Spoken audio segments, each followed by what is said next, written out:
Hello दोस्तों, मैं सूरज कुमार। आप लोग कैसे हैं? आई होप आप लोग अच्छे होंगे।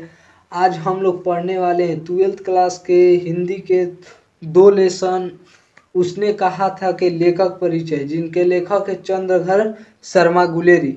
इनके बारे में आज हम लोग लेखक परिचय जानेंगे। लोग एक वीडियो में हम लोग इनके इस कहानी के बारे में पढ़ चुके हैं। लोग आज हम लोग पढ़ेंगे लोग इनके लेखक परिचय। इसमें सवाल हर साल एग्जाम में 2-3 नंबर का लेखक परिचय से पूछता ही पूछता है। ठीक है, आज हम लोग पढ़ने वाले हैं। आइए लोग पढ़ते हैं। लोग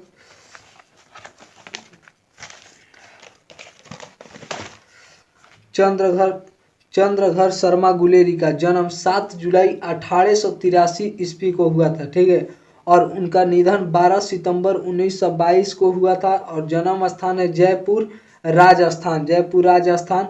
मूल निवास गुलेर नामक ग्राम में जिला में हुआ था कनगड़ा हिमाचल प्रदेश। गुलेरी जी का जन्म कहाँ हुआ था? गुलेर में। ठीक है, याद रखिएगा, लोग पूछता है। और पिता पंडित शिवराम, इनके पिता का नाम क्या था? तो पंडित शिवराम था। और उसके बाद से इनकी शिक्षा बचपन में संस्कृत की शिक्षा 1899 में इलाहाबाद कोलकाता विश्वविद्यालय में क्रमशः एंट्रेंस तथा मैट्रिक 1901 में कोलकाता विश्वविद्यालय में इंटरमीडिएट और 1930 में इलाहाबाद विद्यालय से बीए किए। यह सवाल पूछता है कि उन्होंने किन यूनिवर्सिटी से मतलब बीए किया है? तो इलाहाबाद विश्वविद्यालय से।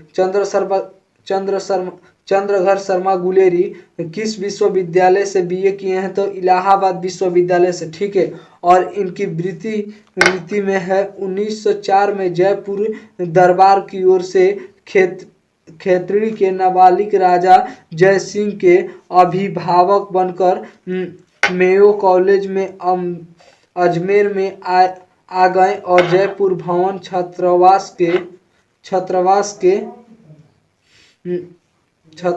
के अधीक्षक। 1916 में संस्कृत विभाग में अध्यक्ष। अंतिम दिनों में मदन मोहन मालवीय के निमंत्रण पर बनारस हिंदू विश्वविद्यालय के पश्चात विभाग में कार्यवाह तथा मनीन्द्र चंद्र नदी पीठ के प्रोफेसर रहे।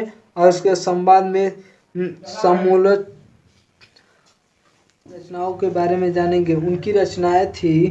उनकी रचनाओं में है कहानियां में है सुखमय जीवन, 1911 में लिखे थे सुखमय जीवन। और वृद्ध का कांटा 1911 में। और उसने कहा था 1915 में। और ये सवाल पूछता है कि उसने कहा था कब प्रकाशित हुआ था।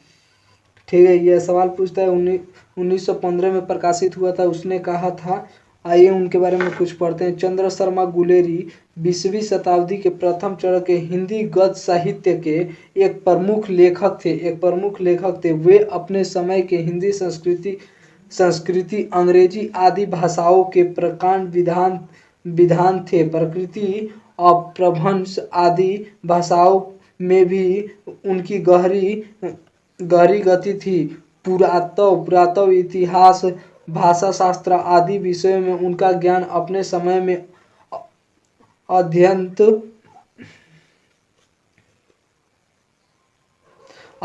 और तलस्पर्शी माना जाता था। साहित्य के अतिरिक्त अपनी अभिरुचि के अन्य विषयों पर उन्होंने हिंदी के निबंध लेखन टिप्पणियां के बराबर लिखी। वे द्विवेदी युग के एक प्रमुख निबंधकार और बहुमान्य विद्वान थे।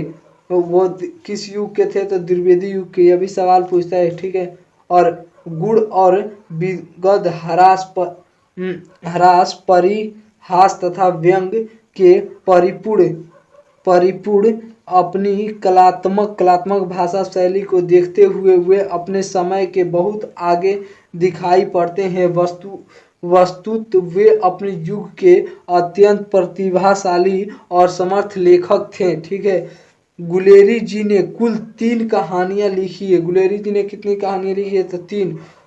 उन्हीं के बल पर कहानीकार के रूप में हिंदी अमर हो गए और उनकी कहानियां विषय वस्तु भाषा शैली के शिल्प के कारण अपने समय के बहुत आगे की रचना प्रतीत होता है।